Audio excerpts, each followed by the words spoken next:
Hey guys, and welcome back to my channel. My name is Shaki and today I'm going to be talking about gaslighting.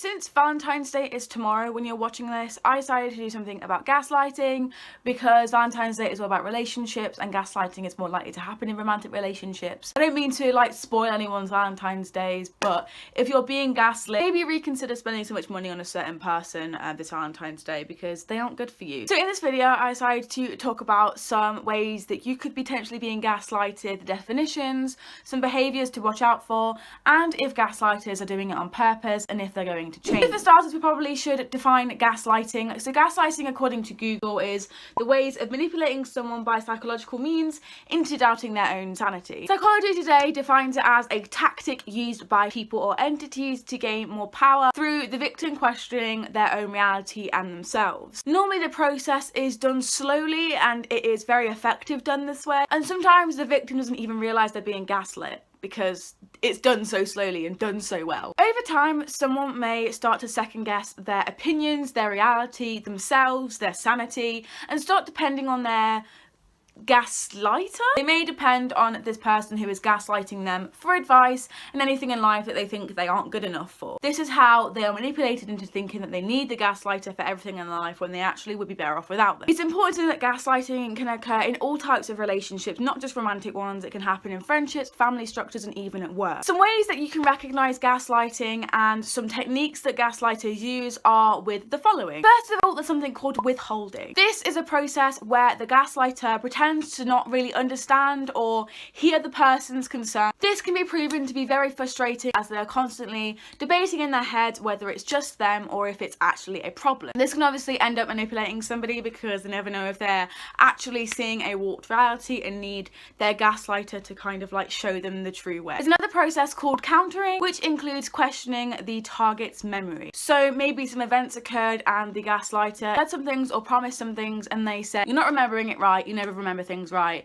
this is how it happened." They also may invent details that actually never happened. The next technique is forgetting and denial. To further question the gaslightee's memory, the gaslighter will pretend that they don't remember or they'll be in total denial about certain situations. They may also deny certain things to shift the responsibility from them to the person who they are gaslighting so that they don't have to deal with anything and it is always the gaslitee's fault. Blocking and diversion. This is changing the subject matter away from the thing that the gaslightee is talking about to distract them. A gaslighter will twist the conversation onto different things once they start getting in depth about the gaslighter's behaviour to shift, blame and manipulate the person into thinking that they're always right. And the last technique that gaslighters use is trivialization. This is asserting the fact that the person is overreacting to a certain thing, like, "Oh, you're overreacting, it's not even that big of a deal," to make them shut up and to make them stop talking and to make the gaslighter believe that they are right instead of insisting that they've done something wrong. This technique can condition one into believing that their problems don't matter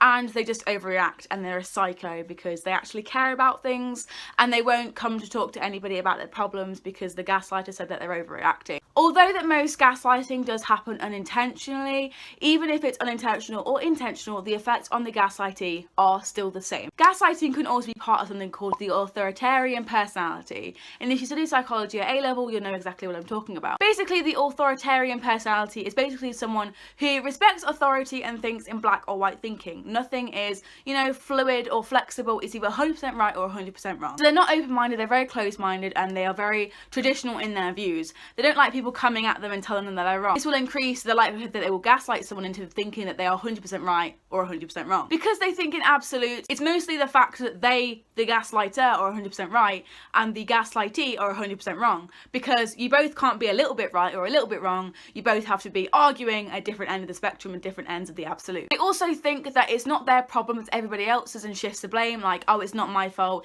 it's not my problem," forever making themselves a victim, and this can be called "I forgot," and this can be described as having an egocentric personality. It's important to know that relationships in everyday life, whether that's friendships, relationships, colleagues, they go through trials and tribulations and they go up and down all the bloody time. You're always going to have disagreements and arguments, and it's not necessarily always gaslighting. It's the consistent and tactical use of gaslighting that makes it gaslighting and something that's very manipulative. The manipulation and abuse happens over a period of time. One or so occasions of gaslighting or just disagreements in a relationship doesn't classify as abuse or emotional gaslighting. Here are some of the ways that you can get rid of a gaslighter or avoid it in the future. The first way is to stay educated and to educate yourself more before you go into relationships. If you're going to be in a romantic adult relationship, you're going to have to be educated on adult relationship things such as gaslighting and how you can make all of your relationships as happy and healthy and positive as possible. Even if you're not with anybody, or if you're with someone that you feel like is healthy, behaviours change. You can meet someone in a day, and it's really important that you know the signs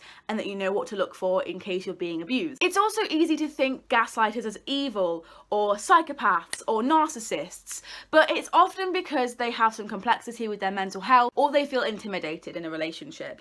And sometimes it's not even on purpose, and maybe you haven't told someone that, hey, I feel gaslit, and maybe it's time to have that conversation. Do not have that conversation if you don't feel safe though, and have it probably with someone else around, or a contact, emergency contact, in case things don't go as well as you think they're going to. It's really important to understand your partner and why they are feeling a certain way, because it's not as black and white as being evil or good. Sometimes it's unintentional. There's a spectrum, okay? There's a spectrum, and I think having the conversation and communicating with them is the best way forward in that certain scenario. Black and white thinking of a gaslighter and the fact that they always have to be right is very challenging for gaslighting to be approached and dealt with, but it isn't entirely impossible. The second way is knowing how to defend yourself against a gaslighter in the right way. Halfway through filming this, I just got jaw cramp and it really hurt. If I'm not like performing, that's why, because my mouth really hurts. Arguing in defense is kind of like their fuel, and they're more likely to get offensive, and you're more likely to argue and be gaslit if you're arguing with them. Again, like I said, communication is the key to this, and finding out why your partner is gaslighting you and why you feel gaslit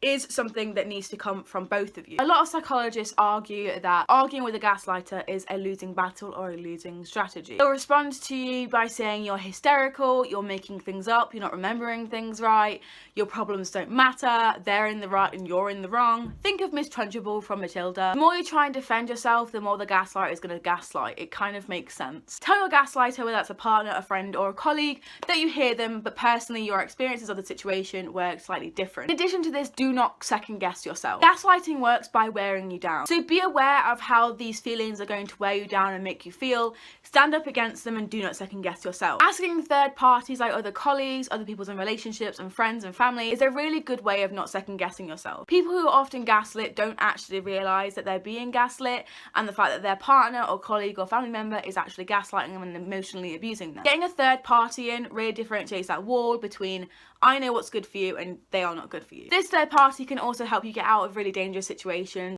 Abuse with a gaslighter can be really difficult, and getting out of that relationship is proven to be very difficult. And maybe this third party can help you in some way, shape or form. While not second guessing yourself, it can be really important to ask yourself the following question. What do I truly believe is happening? What am I being pressured to believe? This shows that you're approaching interactions with confidence and not self-doubt. Psychologists have also found it very helpful to jot down thoughts and emotions in journals so you can read them back, look back on them and think, am I being gaslit? I think whether or not a gaslighter can change is all to do with who they are as a person and if the gaslighting is intentional or not. If the gaslighting is intentional, then I'd probably lean towards no, because it's all about the authoritarian personality. If the gaslighting is unintentional, then maybe there is some way of getting help or getting back to the way that you used to be and communicating enough so that you can like have a healthy relationship like before. So for instance, if the relationship has always been like that from the very start, I'd probably argue no. But if something has got lost in translation throughout the way, I'd probably argue that yes. Thank you so much for watching this video. A lot of you actually requested this, so here you go. If you like it, please leave a thumbs up and subscribe.